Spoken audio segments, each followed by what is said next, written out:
My name is Clara Keene, and my hands have always known the language of earth and water. I'm a ceramicist.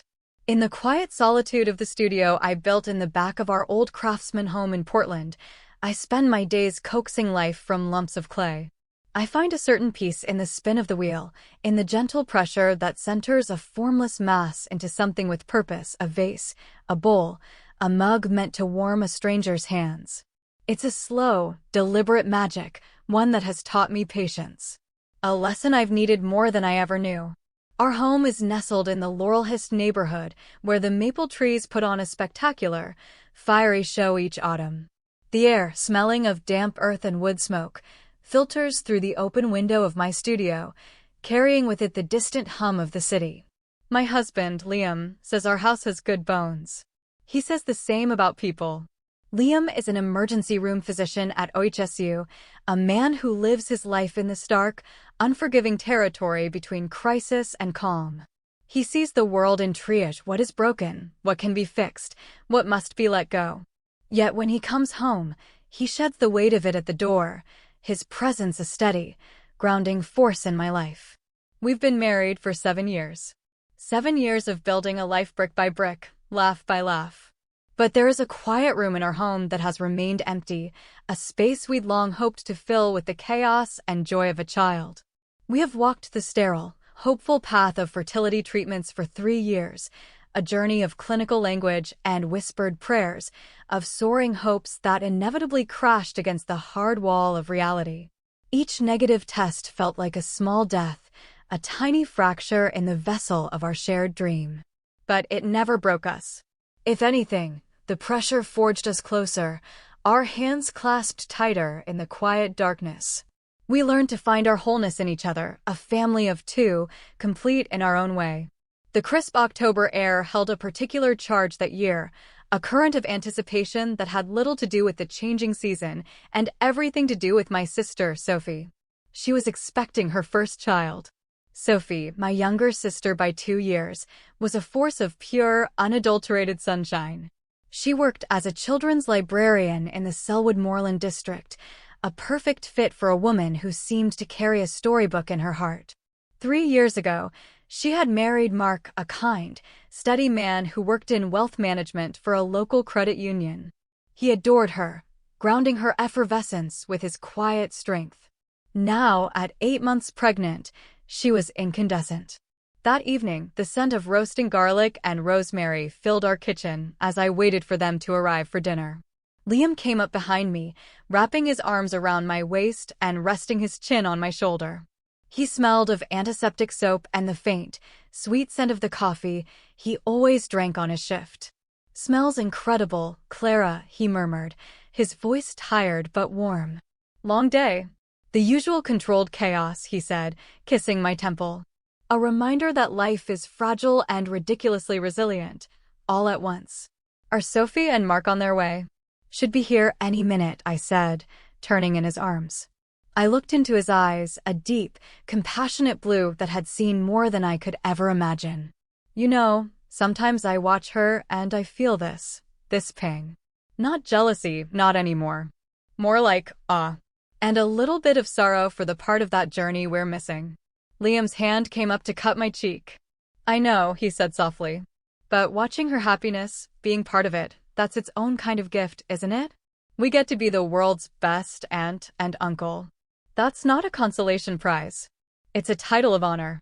He was right, of course. My love for Sophie was a fierce, protective thing, and her joy was my joy. The complex knot of my own grief had long ago loosened into a genuine, unadulterated happiness for her. Her baby was a light we were all turning toward.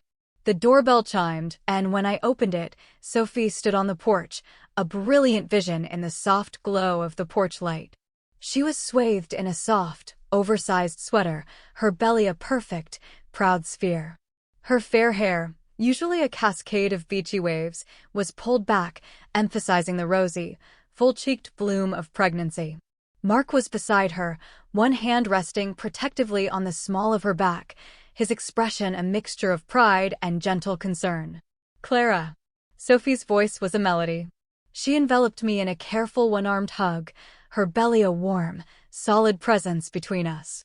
Oh, the little bean is kicking up a storm tonight. I think they can smell your roasted chicken. Or maybe they're just excited to see their favorite aunt, I laughed, stepping back to let them in. I placed a hand on her stomach, a ritual I'd come to cherish. A firm, distinct flutter met my palm. Wow, definitely a future soccer star. Or a professional tap dancer. The four of us settled around our rustic wooden dining table, the candlelight flickering and casting dancing shadows on the walls. The conversation, as it always did, wove its way back to the baby. Have you two landed on a name yet? Liam asked, passing the salad bowl to Mark. Sophie beamed. We're keeping it a surprise until the big day, since we don't know if it's a boy or a girl. But we have our shortlists. I'm leaning toward Oliver for a boy and Lily for a girl. Mark has other ideas, though, she added, nudging him playfully. He wants something grander. Mark chuckled, a low, pleasant sound. I was thinking maybe a strong, classic name, like Arthur or Eleanor. But, he added, reaching across the table to take Sophie's hand, whatever my beautiful wife decides is perfect. Their easy affection was a beautiful thing to witness. How's the nursery coming along? I asked, picturing the room they'd painted a soft, gender-neutral sage green. Sophie's smile faltered for just a fraction of a second, a fleeting cloud across her sunny disposition. Well, that's the thing. We've got the smaller items, the clothes, the books. But the big stuff, the crib and the glider, it's all so overwhelming. I look at reviews online and my head just spins. Then we'll go together, I said immediately. The idea bloomed, bright and clear in my mind. This weekend. All four of us. We'll make a day of it. Liam can come too. Right, honey? Liam smiled. Of course. I need to vet the structural integrity of these modern cribs. Consider me your official safety consultant. That Saturday, we drove to a large baby boutique out in the suburbs, a sprawling wonderland of pastels and miniature everything. As Sophie and I sifted through impossibly tiny onesies, their soft cotton feeling like a promise against my fingertips, I felt a familiar, gentle ache in my chest. It was a ghost limb, a feeling for something that had never been. But looking at Sophie's face alight with pure, unadulterated bliss as she held up a tiny sleeper with little embroidered foxes on it, the ache dissolved into warmth. She paused, leaning against the display of strollers, and looked at me, her blue eyes wide and serious. Clara, when this baby comes, everything is going to change, isn't it? It's thrilling and terrifying all at once. I reached out and smoothed a stray strand of hair from her forehead. It will be fine, I said, my voice softer than I intended. You were born to be a mother, sophomore. I see it in the way you read to your library kids, the way you speak about this little one already. You've got this. And you've got us. We're your village. Across the store, Liam and Mark were getting a detailed tutorial from a sales associate on the mechanics of a convertible car seat. They both looked intensely focused, their brows furrowed in concentration, as if they were studying blueprints for a lunar lander. Driving home, with Sophie humming softly in the passenger seat beside Mark, a sense of profound peace settled over me.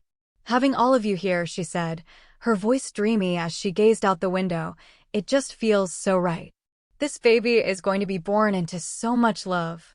From the back seat, I watched her profile, the gentle curve of her cheek, the serene set of her smile, and I felt the truth of her words resonate deep in my soul. This was our family. And our family was expanding. In the weeks that followed, the baby shower became my primary focus, a project I poured all my creative energy into. In my studio, amidst the familiar scent of drying clay and earthy glazes, I designed the invitations.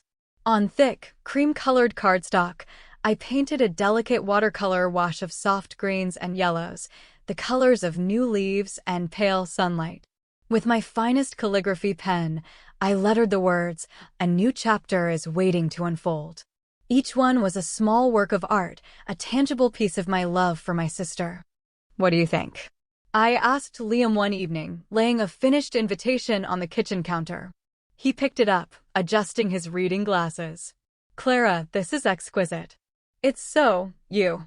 And so perfect for Sophie. She's going to treasure it. She wants to be surprised by the gender, I said, smiling.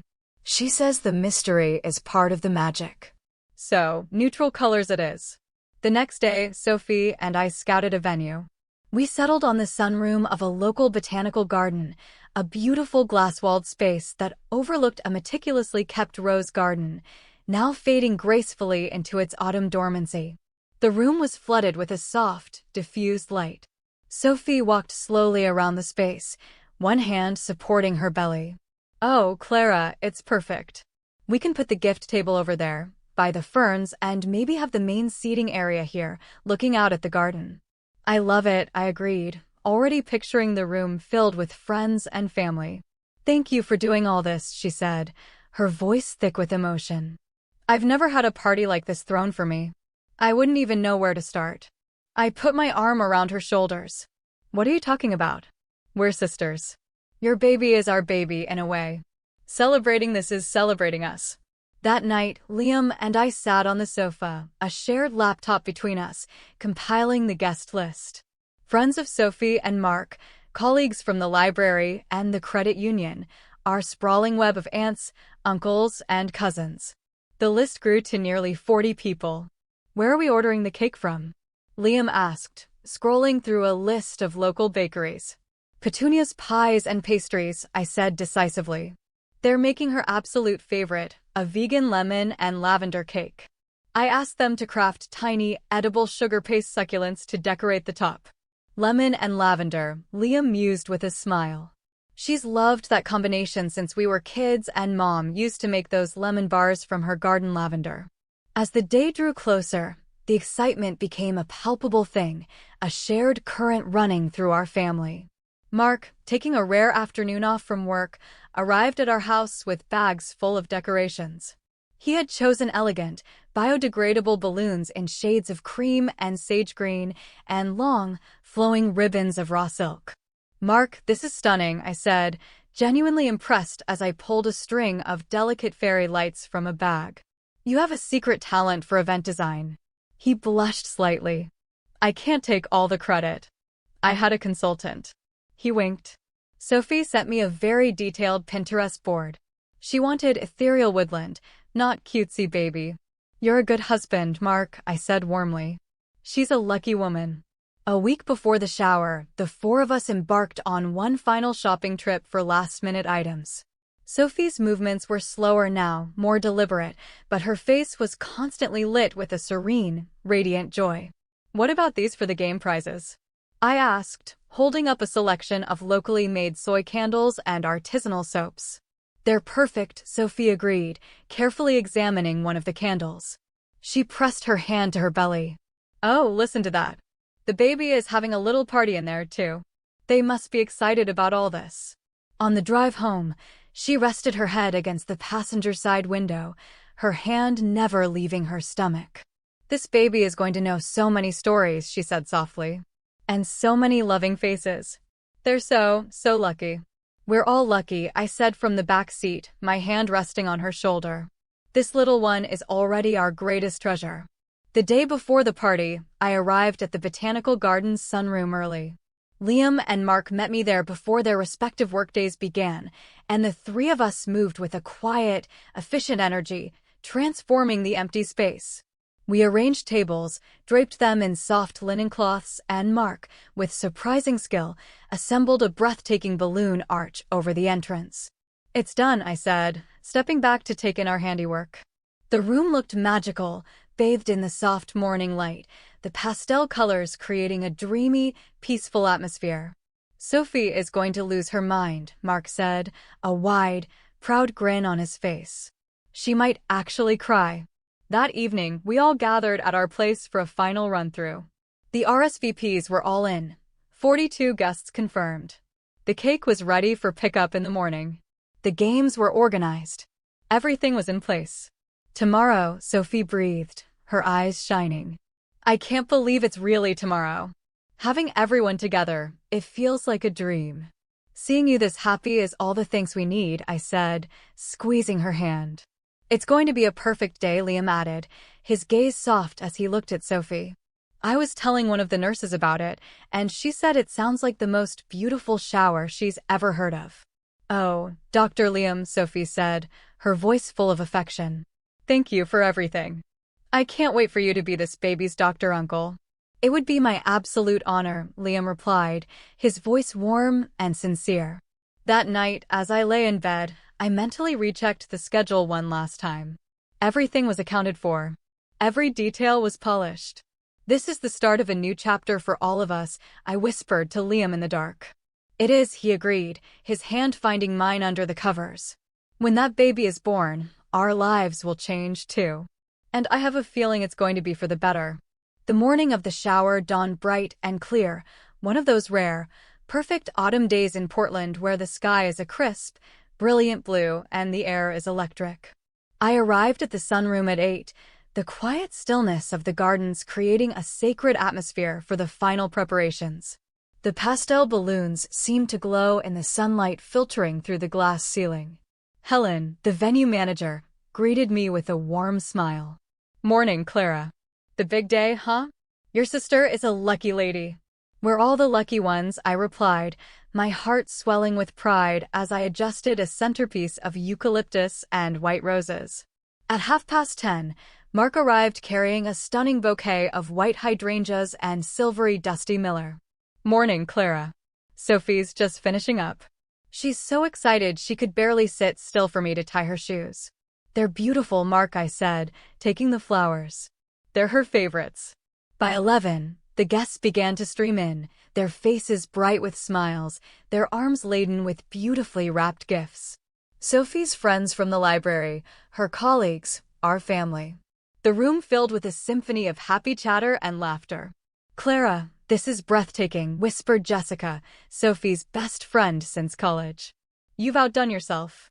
It looks like something out of a magazine. It was a team effort, I said, my cheeks flushing with pleasure. Just before noon, Sophie arrived. She wore a flowing, pale blue dress that draped elegantly over her form, making her look like some kind of ethereal earth goddess. Her belly was prominent and high, and as she walked, her steps were measured and careful, but her face was a beacon of pure, unadulterated joy. She stopped at the entrance, her eyes taking in the transformed room, and a small, delighted gasp escaped her lips. Oh my goodness. As if on cue, the entire room erupted in a chorus of surprise. Tears immediately welled in Sophie's eyes. She pressed a hand to her heart. Everyone, she said, her voice thick with emotion. Thank you. Thank you so much for this. The party was a blur of warmth and happiness. The games I'd planned were a hit, with guests laughing as they tried to guess the circumference of Sophie's belly with a string of yarn and identify baby food flavors while blindfolded. Sophie, seated in a comfortable armchair we'd designated her throne, presided over it all with a beatific smile. Liam arrived just after 1, having come straight from the hospital, still in his dark blue scrubs.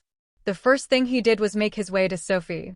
How are you feeling, superstar? He asked, his doctor mode subtly kicking in. Liam. I'm so glad you could make it, she said, her face lighting up. I'm wonderful. The baby's been putting on a show all day. Soon, it was time for gifts. Sophie opened each one with reverence, her exclamations of delight genuine and heartfelt. Adorable hand-knitted sweaters, practical diaper subscription services, a collection of classic children's books. Each gift was a thread in the beautiful tapestry of love surrounding her. And this one, I said, as Mark and I carefully carried a large, awkwardly shaped box forward, is from all of us. When Sophie peeled back the wrapping paper, she let out another gasp. It was a handcrafted rocking chair made from rich, dark walnut, the one she'd fallen in love with at a local artisan market months ago, but had insisted was too much of an extravagance. You didn't, she whispered, tears glistening in her eyes again. We did, Mark said, kissing the top of her head. For you and for all the bedtime stories to come. A little after 2, as the party began to wind down into comfortable conversation, Sophie suddenly placed both hands on her belly, her eyes wide. Whoa, that was a big one. This little one is really making their presence known. Oh, can I feel? Jessica asked, leaning forward eagerly. Of course, Sophie said, beaming. Jessica placed a hand gently on Sophie's stomach. Her eyes widened. Wow, you weren't kidding. That's an active baby. A small line formed, a little pilgrimage of friends and family wanting to share in the marvel. Sophie, ever generous, obliged them all, her smile never wavering. What a strong little kicker, my Aunt Susan exclaimed. Going to be an athlete for sure. Clara, you have to feel this, Sophie said, reaching for my hand. You're the one who's done the most. Come on. I knelt beside her chair and placed my palm on the firm, warm skin of her belly. There it was again, a definite, rolling movement. It felt less like a kick and more like a slow, powerful shift. You're right, I murmured, a smile on my face. Full of life. Liam, your turn, Sophie said, turning her radiant smile on my husband. Give us your professional opinion, doctor. Liam chuckled, approaching with a slight hesitance. You sure? I'm off the clock. Of course, silly. Your family. Consider it the baby's first checkup, she joked. Liam knelt where I had been. He placed his large, capable hand gently on her belly.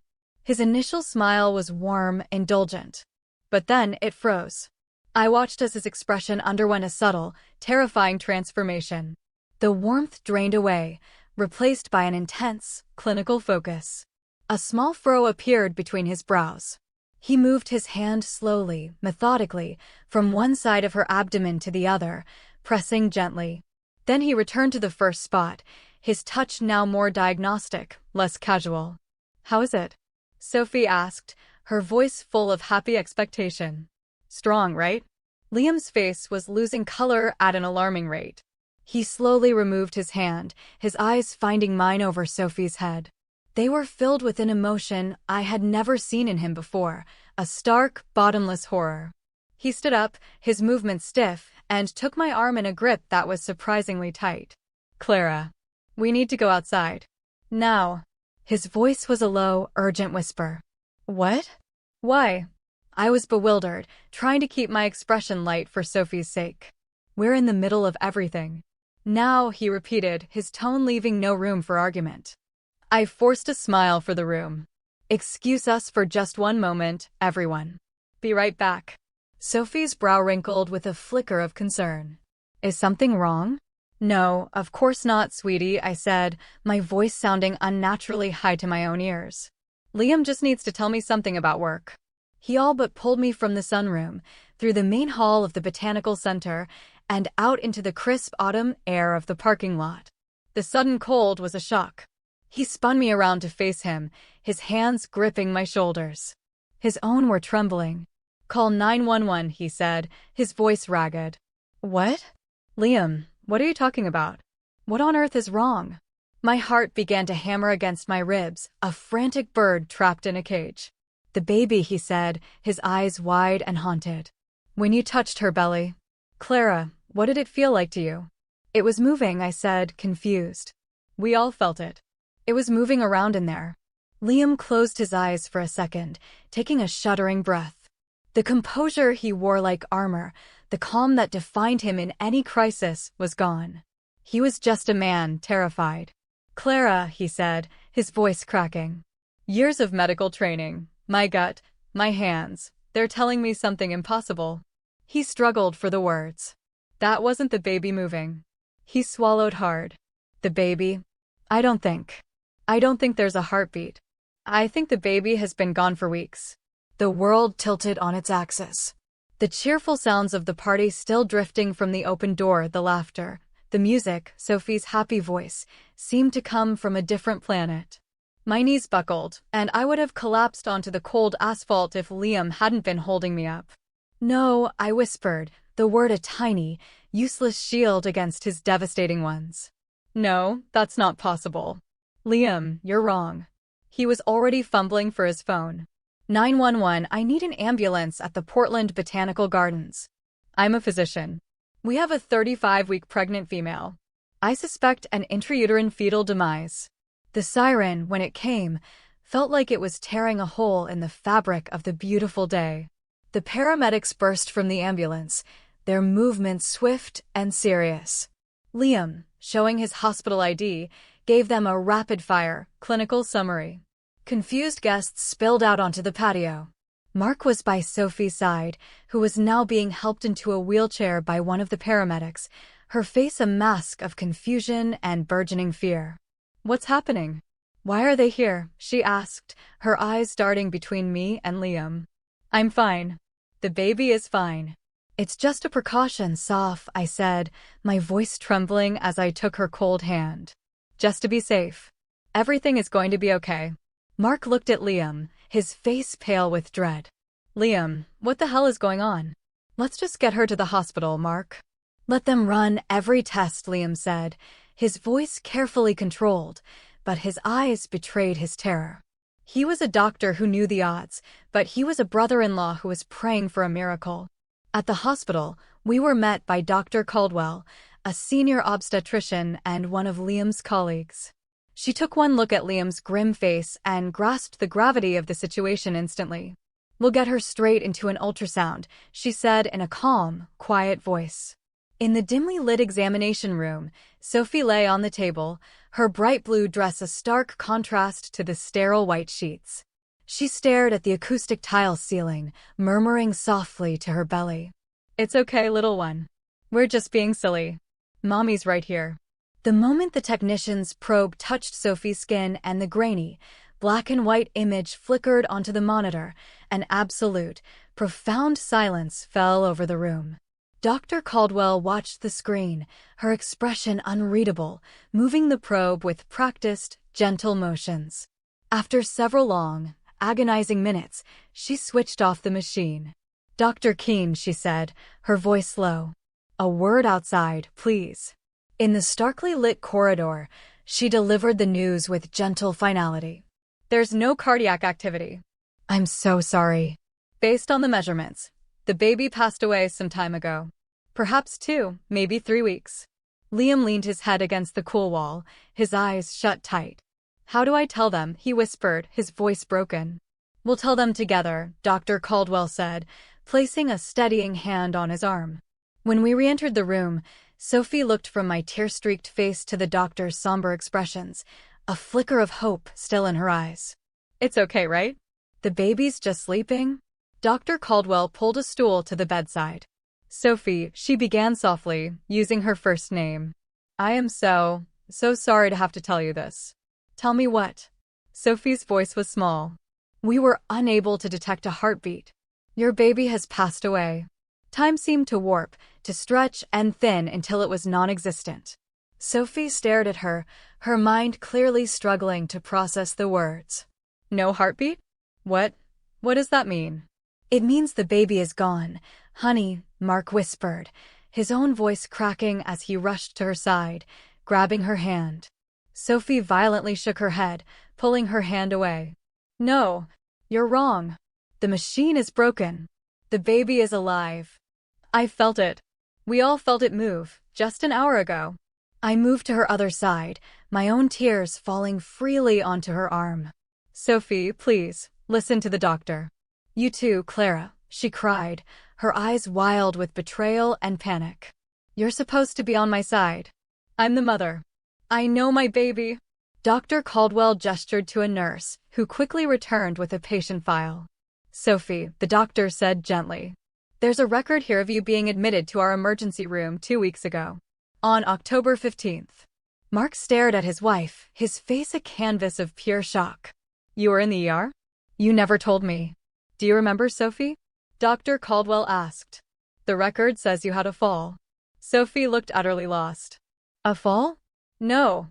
I slipped on the porch steps. It was nothing. According to this chart, Dr. Caldwell continued, her voice heavy with sorrow. "At that time, an ultrasound confirmed that there was no fetal heartbeat. The on-call physician documented that this was explained to you." "No," Sophie whispered, her eyes wide with confusion. "That never happened. I would remember that." Liam took the chart, his hands shaking as he read the notes. It was all there. The date, the time, the diagnosis of fetal demise, and the name of the physician who had delivered the news. "Sophie," Mark said, his voice trembling. "Why didn't you tell me? Why did you hide this?" "I'm not hiding anything," she shrieked, her voice echoing in the small room. "The baby is alive. Look at my stomach. It's big because my baby is in there, growing. It was then that the devastating, heartbreaking truth settled over me. This wasn't denial. This was something deeper. A complete schism from reality. Her mind, unable to bear the catastrophic grief, had simply refused it. It had built a fortress of delusion around her, a beautiful, happy world where her baby was still alive, still kicking, still on its way. The movements she'd been feeling, that we'd all felt, were what doctors call phantom kicks, muscle spasms, or the movement of gas in her intestines, misinterpreted by a mind desperate for a sign of life. "Sophie," I sobbed, wrapping my arms around her. "We're here. We love you. You're not alone in this." "Then why is everyone lying to me?" she wailed, clinging to me, her body racked with sobs of confusion and despair. "You're a mother," I whispered into her hair, the words a painful, beautiful truth. "You will always be this baby's mother." That night, a psychiatrist confirmed the diagnosis, a dissociative state, triggered by overwhelming trauma and grief. The next day, Sophie delivered her baby. A perfect, silent little girl. We named her Lily.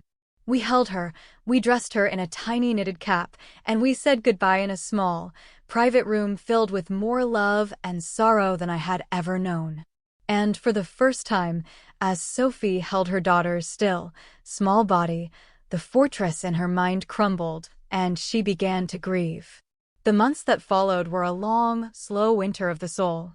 Sophie spent time in a gentle, therapeutic care facility, where daily counseling and the unwavering support of her family began to slowly mend the deep wounds in her psyche. I visited her every day, sometimes sitting in silence, sometimes reading to her, sometimes just holding her hand as she cried. One afternoon in early spring, as we sat in the facility's quiet garden, she turned to me, her eyes clear for the first time in months. There was still a profound sadness in them, but the frantic confusion was gone. "I remember now, Clara," she said softly. "The fall. The doctor telling me. I remember being so scared. I couldn't bear for it to be true. I couldn't bear to tell anyone, to see the sadness in your eyes." I squeezed her hand, my own tears welling. "You don't have to bear anything alone, sophomore. That's what family is for." When Sophie finally came home, the world was waking up. The first crocuses were pushing through the damp earth in our front yard. I had planted a small memorial garden for Lily in a quiet corner of their backyard, filled with forget-me-nots and white bleeding hearts. Sophie knelt before it, her fingers tracing the small, smooth river stone we'd placed as a marker. "Thank you for being mine, even for a little while," she whispered to the earth. A year later, Sophie and Mark made a new decision. Her time with the children at the library had reshaped her understanding of what it meant to be a mother. "We're going to adopt," she told Liam and me one evening. "We learned that family isn't about biology. It's about showing up. It's about love, no matter how it finds you. You two taught us that." My heart swelled. "Oh, Sophie," I said, tears of a different kind streaming down my face. "You will be the most wonderful parents." That autumn, they welcomed a bright, curious 7-year-old boy named Jack into their home. The first time the 5 of us had dinner together, Jack looked at Sophie with wide, serious eyes and said, "I'm really glad you're my mom." Sophie's answering smile was the most beautiful thing I had ever seen. "I'm really glad you're my son," she said. 2 years later, our expanded family gathered around our dining table for Thanksgiving. Jack was chattering animatedly about a science project, his laughter filling the space that had once been so quiet. Sophie watched him, her expression one of deep, peaceful contentment. That day, she said softly, catching my eye across the table, "I thought my world had ended." But it wasn't an ending. It was just a different kind of beginning. I looked around the table, at my resilient, beautiful sister, at Mark, her steady rock, at Liam, my constant anchor, at Jack, our bright, funny nephew. In my studio, I had recently been experimenting with kintsugi, the Japanese art of repairing broken pottery with gold lacquer. The philosophy is that the piece is more beautiful for having been broken, its history part of its story. That's what we were. We were a family that had been shattered into a million pieces. But we had gathered those pieces painstakingly and bonded them back together with the shimmering gold of love, patience, and unwavering support. We were not the same as we were before. We were stronger, more beautiful, and whole.